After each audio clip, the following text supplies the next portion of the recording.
Hi, we're the Clark family, and we've sold our house and packed up our lives and moved to Galicia in northern Spain. So follow us as we start our new lives, learn new skills, join a new community, and try to live a more sustainable life.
Hi everybody, welcome back to Escape.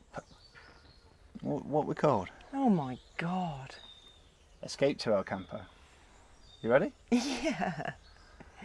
Hi everybody, welcome back to Escape. I can't even think of the word. What we're called? Escape to El Campo. Not from. Not from.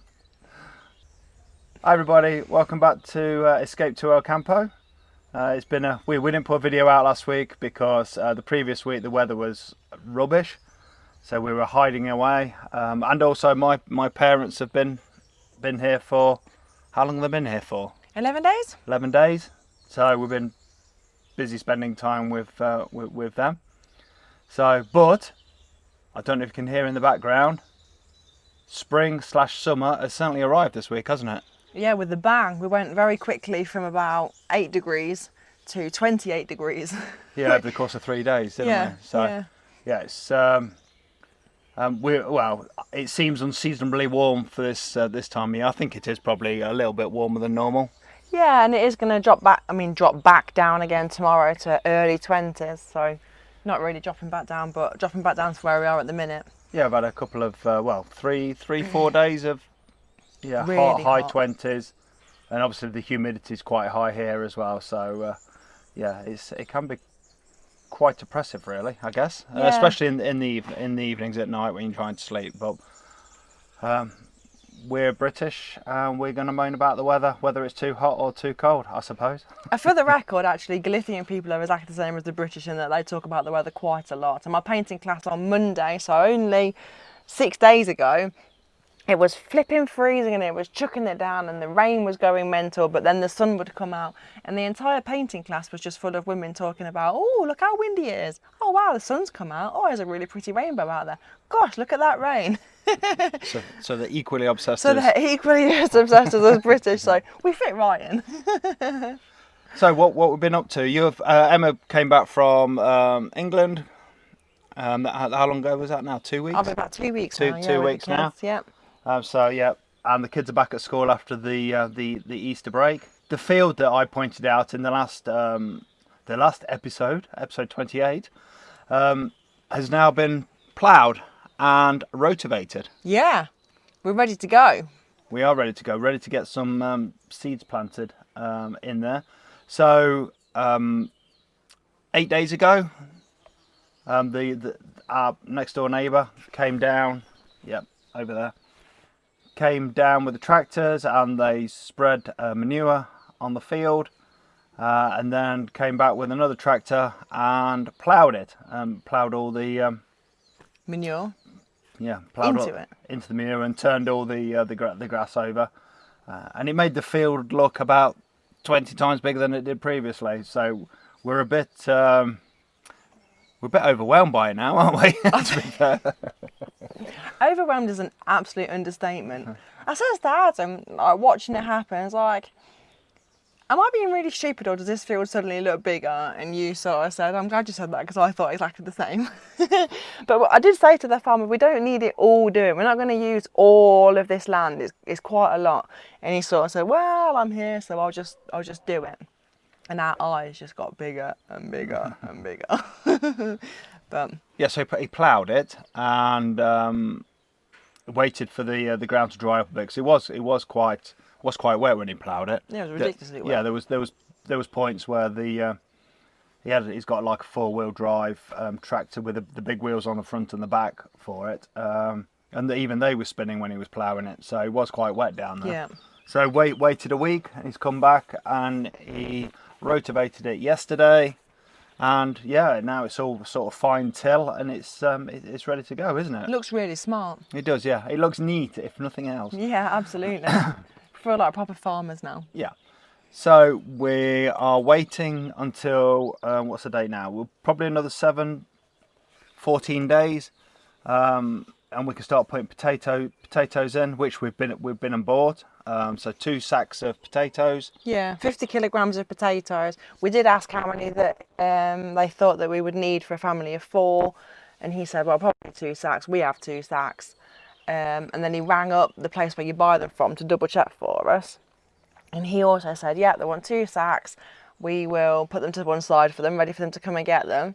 So when we picked them up, we did a quick Google of what variety. I know you said brand, but what variety they are. Which I can't remember what they are, can you? I can't remember what they are, I'll leave a little note on the video of what they are. If you're interested in potato facts, it's another catchphrase.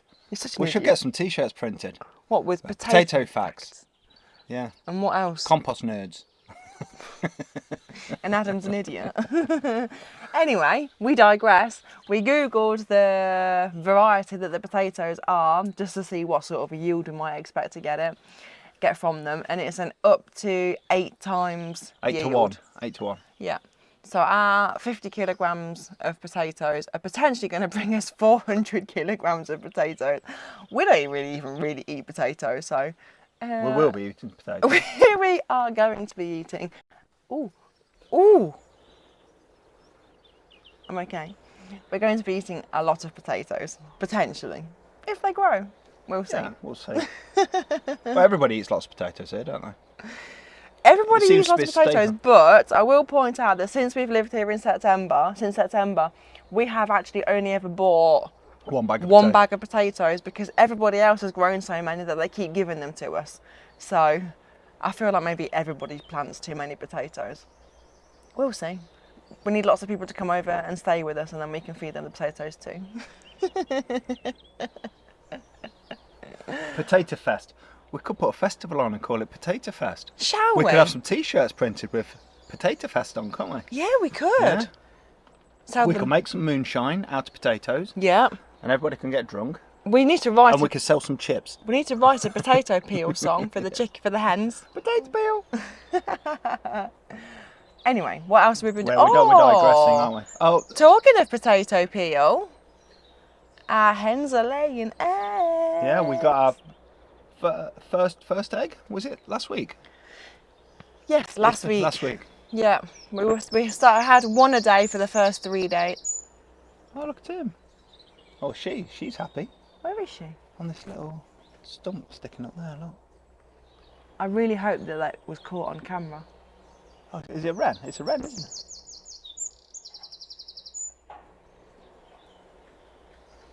She is a very happy little bird. Oh, there she goes. Gone. I think that was a tiny little wren just singing to us there. Yeah, so we've had an egg, haven't we? 1 egg and then 2 eggs, and we were naming them originally. So the first egg was called Egbert. We weren't naming them. I was naming them. We're going to get some t-shirts printed up with Egbert. You're an idiot. So we had Egbert, and the next day we had Egwina, and Omeletta was the third one. What was the other one? I can't remember. Eggwood. We've had Eggwood. Did I say Eggwood? Oh, I don't know. Anyway, we've had so many eggs now, we've stopped naming them and we've just started eating them. Yeah, and now we're on to three a day. 3 a day. Yeah, so 3 eggs a day at the minute. So we're up to half production. Yeah. Have we made our money back on them yet? No, not yet. Do you think we'll ever make our money back on them? No, not yet.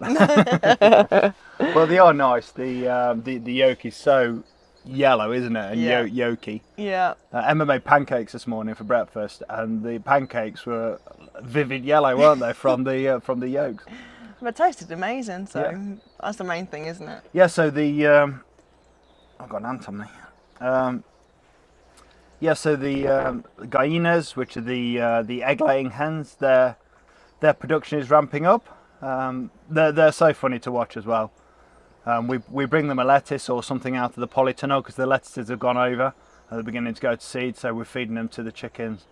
And they're just so funny, aren't they, watching them? When we hang the lettuce up and they stand underneath and they do this like little chicken jump, don't they? Like, get some lettuce and the next one. I have got a video of that. Oh, QVT. yeah. So they're so funny to watch, and you can stand at the bottom of the garden by the house, and you can do like a call to them, and we shout potato peel to them, which is sort of an in joke. But anyway, we call them potato peel. Shout out to Corinne and Freya who are watching. Hi, Corinne and Freya. So we call them potato peel, and they shout back to us, don't they, in their little chicken language? Yeah. Yeah, which is really cute. I like nice. to think that they're shouting potato peel, but yeah. It's like an echo, potato peel echo. Yeah. They make us very happy. Yep, so the egg-laying chickens are going great guns. The meat chickens are getting massive, and that some of them are so heavy. It's incredible, isn't it? Yeah. So we've had them 4 weeks now. 4 weeks tomorrow. 4 weeks 4 tomorrow. weeks, which makes them about 9-10 weeks old. So yeah, and it seems to be working well. The chicken tractor, now we've sorted the wheel issue out. The chicken tractors, it's still heavy and it still takes 2 of us to move it, but it's moving every day, isn't it now? Yeah. Touch wood. Yeah. Oh wait. Oh, we've got loads of wood here. Look. Touch wood. So they're putting on weight fast, aren't they? They're flipping eating their body's worth. Yeah. Body's weight in grain. They're going through a 25 kilogram sack of chicken food a week at the minute, aren't they? Yeah. So we get into that sort of time between 8 and 10 weeks when let's get this out. They're ready to harvest, aren't they? So we've sort of started buying the paraphernalia that we need in order to sort of process the meat now. So I think in the next couple of weeks we'll probably be processing 10 of the 20. Do we think, or 10 of the 19, the white ones? Yeah. Which we think are Cornish crosses. So these are bred, just to pack meat on. They're eating.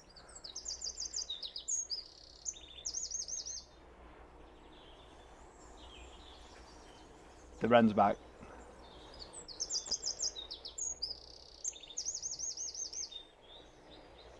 Or is it a tree creeper, maybe?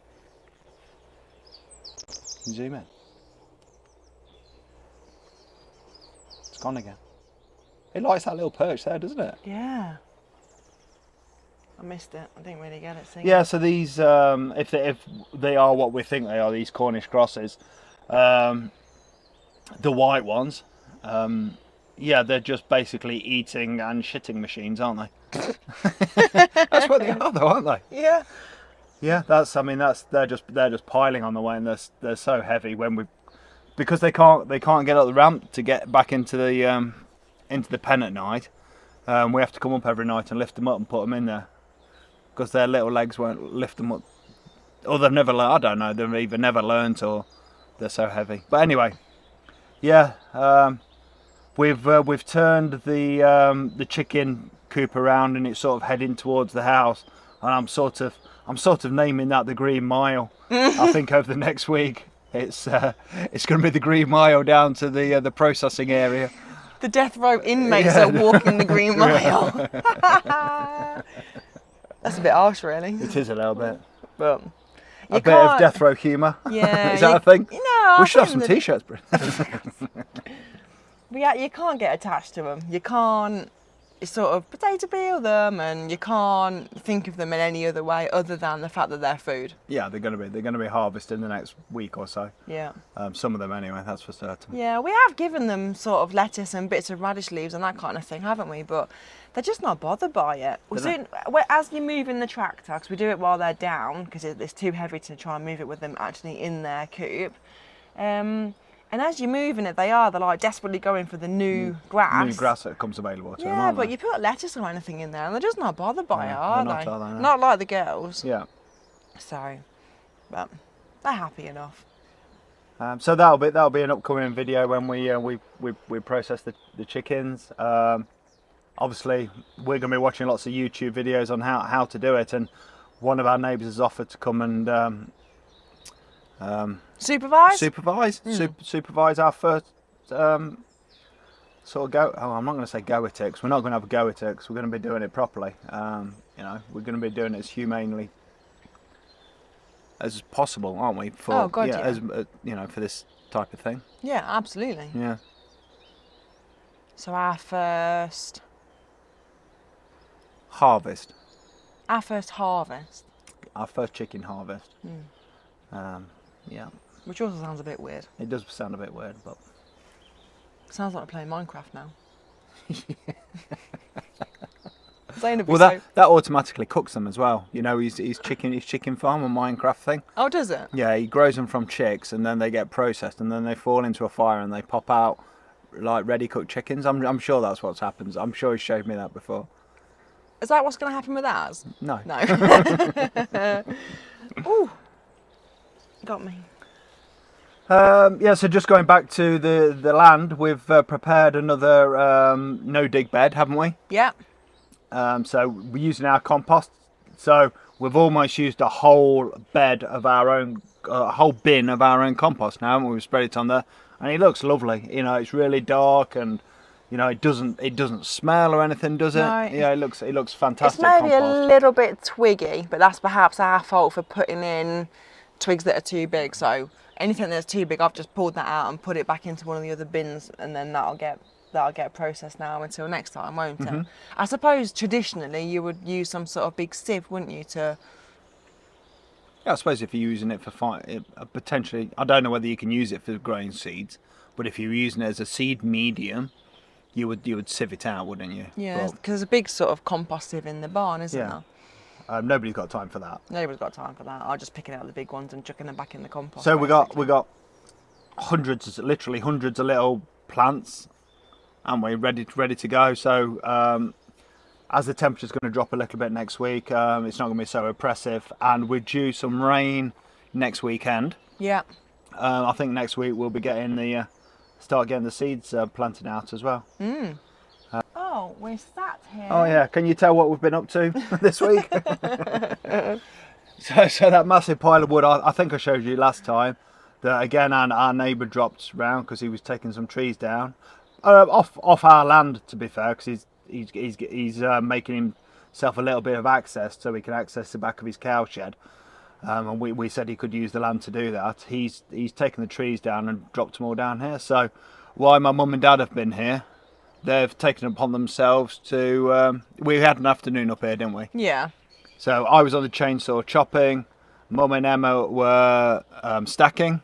Yeah. And my dad, he was on the handsaw chopping the smaller stuff, wasn't he? Yeah, we had a really good production line going, didn't we, to be honest? And they kept sneaking off back up here, didn't they? I think because it's quite shaded up here, it's quite nice. Then they disappear off for a couple of hours, and then they say, "Oh, we've been stacking wood." So yeah, they've put these shutters in down the sides, haven't they, to stop it from falling? Because I had a couple of collapses, and yeah, but we're getting there, ready for next winter. Yeah, we're just trying to decide whether or not we think that this is going to be enough for next winter, or whether or not we need to buy some in as well. But we have got some more trees to thin out. I think we'll be okay. I think we'll be okay. We've got the big. As you can see, these are all quite smallish diameter. We've got the big trunks that again, our neighbour's going to bring his tractor down with his log splitter, and we're going to split him on his on the power takeoff on his tractor. So yeah, that's good. So it seems a bit funny having to think so far ahead about your fuel requirements in 6 or 9 months' time, doesn't it? Yeah. You know, when you used to just sort of turning the gas on, or ringing the local forestry guy up and he drops a ton bag of wood round for you to chuck on the log burner. Yeah, or when we've ordered a ton's worth of coal. A pallet would turn up. Yeah. So yeah, it seems funny to have to sort of think that far ahead, but I guess that's what people do, don't they, in this sort of situation? Well, this is our life now. Yeah, absolutely. So what else have we been up to? No footage of it because that would have been weird, but we had 2 companies come out and visit us this week to do us a quote for solar panels and for an air source heat pump. Yeah, for the house. Yeah. For the house. So we're never planning on going completely off grid, I don't think. I mean, the water's not on grid and we don't have gas anyway, so it is only our electricity. But yeah, so hopefully in the next couple of months we'll be producing the majority of our own electricity. Yep. Getting rid of that horrible diesel tank which currently provides our heating. And it's very expensive as well. Very expensive. We spent about, we spent €800, didn't we? It was €1,000. Oh, it was €1,000 for 800 litres of diesel. Which lasted us 3 months? November, December, January, February. 4 months? Yeah, 4 or 5 months. Yeah, and it stinks and it's absolutely horrible, and it's really not very good for the environment at all, is it, burning flipping 800 litres of diesel. So No. yeah, in the next couple of months hopefully you'll see us working away, being more self-sufficient and a lot better for the environment. Yeah, with the solar panels and the air source heat pump. Yeah. Yeah, that felt like a big milestone for me, getting them out to do that quote. Yeah. Yeah, absolutely. So there's been a couple of there was a Fiesta in town yesterday, wasn't there? Oh yeah. Yeah, it was a motorbike Fiesta. So just hundreds of motorbikes came to Chantada, and they had a band on, not a disco on last night, and there were stalls open for buying beer and stuff. Yeah, I'm buying motorbike paraphernalia. Yeah, and a tattoo. And a tattoo, a mobile place. Yeah, I was trying to get my dad to go and have a tattoo, but he wasn't having it. No. Yeah, so that was interesting, wasn't it? It was great to just have a wander around and see all these bikes. Emma and I used to ride motorbikes before we had kids. We got rid of them once we had the kids. We got rid of the kids. Then we got rid of the motorbikes. We sold the motorbikes on once we got the kids. We sort of grew up a little bit, I guess. But we are now looking at motorbikes again, aren't we? So yeah, that was nice. And they had a show on. They had a stunt rider who was wheeling and jumping and burnouting this very nice Ducati, and he had a quad bike and one of these sort of desert type buggies as well that he was doing all these stunts on, which was great. It's very cool. And it just sort of brings home that it's one of the great things what I like about I assume it's not just Galicia, I assume it's the whole of Spain, because in the very road that he was doing burnt donuts in and setting fire to the road and jumping through flames, 2 weeks ago we were watching a procession carrying Jesus and the Virgin Mary for the Easter celebrations up on their shoulders, weren't they? Yeah. With the hoods on and the procession, and it was freezing cold and legging it down with rain, and here we were last night, shorts and t-shirt, 11:30 at night, watching this guy doing burnouts, doing donuts down the same street. It's just like complete. It's like one end of the scale to the other. Yeah. And that's what makes it so great. That you never know what you're going to get. Well, like with the weather, you never know what you're going to get, do you? No, absolutely. And everything's a celebration. Yes, everything is a celebration. Yeah. So next week there's a Fiesta for paella. Not in Chantada. That's in the next town. Another town. And the week after that there's a rally meet. A classic car, is it? No, it's not classic cars. They're rally cars. A rally car meet. And then the same town. Same as town Bay, again, so which is just up the road here. So you know, there's plenty of stuff that you can be entertained by. Yeah. Yeah, fantastic. Real eclectic mix of stuff, isn't it? Yeah. Right. Yeah. Burnouts one day, planting seeds the next.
Oh, good news that my mum and dad turned up and they bought us a resupply of British tea, didn't they? Yeah, and Thai curry paste.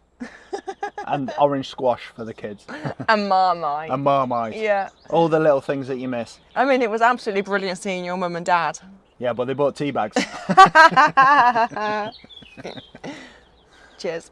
Perhaps we had some t-shirts printed with "Bring tea bags." Oh, for God's sake. SOS, bring tea bags. Dad's a big gardener. He's got quite a big garden at home, and he's ever since I can remember, you know, he's gardened. He's a keen gardener, growing vegetables and stuff like that, flowers and soft fruit. And he took, he got in our polytunnel, didn't he? And he could see the grass, which he calls twitch. Yeah. So it's this invasive grass that the roots go down and just go everywhere. And if you pluck the top off, it just grows back. It's like a hydra, isn't it? You chop one head off and you get 6 others popping up everywhere. Yeah, and if you accidentally break the roots into pieces, then each of those pieces will then also sprout. So he took it upon himself to completely dig the polytunnel over, didn't he? Pretty much. To dig out all the twitch out of there. So that kept him busy for a couple of days, didn't it? Digging twitch out of the polytunnel. Yeah. That's going to be a never-ending task. I think one thing what we've got to do is that with these new beds that we've made, as soon as we see any sort of grass growing through or twitch, we've got to be on it, haven't we? We've got to get it out immediately. Yeah. Because the no dig bed with the collies. Yes, and the Garlic. strawberries and the garlic. We've sort of, because it was over winter, we've sort of left it a little bit and ignored it a little bit. And now this grass, this invasive grass, has gone absolutely crazy. Yeah. So I've been just slowly having a bit of a go at it every night for an hour, just pulling it out and hoeing it down, and hopefully we'll wear its energy out before it wears my energy out.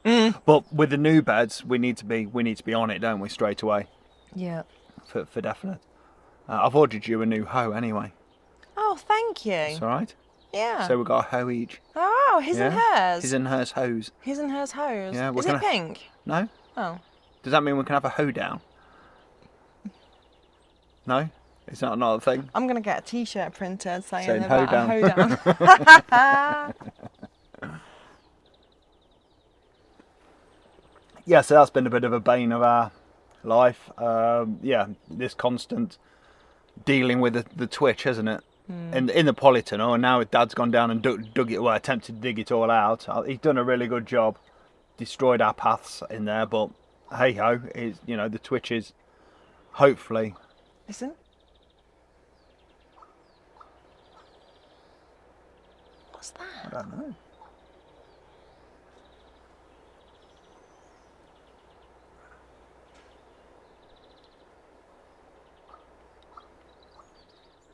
Sounds like a turkey. Oh, is it this crow up in the... We had this last year, didn't we? With these crows making funny noises. I thought it sounded like a frog. It's this crow in this tree up here, look. Can you see it? No. This other tree's right in your eye. Yeah, we had... the day my mum and dad arrived, we had a hoopoo. Is that what they're called? Yeah. We had a hoopie. A hoopie. Hoopie? Hoopoo? Hoopoo? Anyway, managed to get some photos of it. It was eating, I presume sort of grubs and insects out of the grass on the front. So guys, I've never seen one before. But my dad, who's a big bird watcher again, and my mum, they love that sort of thing, don't they? He tells me that they were the birds in the night garden. So along with Tinky Winky, is that not the night garden? No, that's Teletubbies. Yeah. Who's in the night garden? Upsy Daisy. Oh, and the Iggle one who washes the stones. Macapaka. Yeah. So my dad says they were the birds. The hoopoos were the birds in the night garden. Yeah. So. And then the other morning we were sat eating breakfast, and it sounded like somebody was outside banging stones together. And your dad was like, "Oh, it's a stone chat." Yes, yeah, it did sound like that, didn't it? Yeah, just like someone was like banging 2 little pebbles together. So we never actually saw it, but we could hear this stone chat like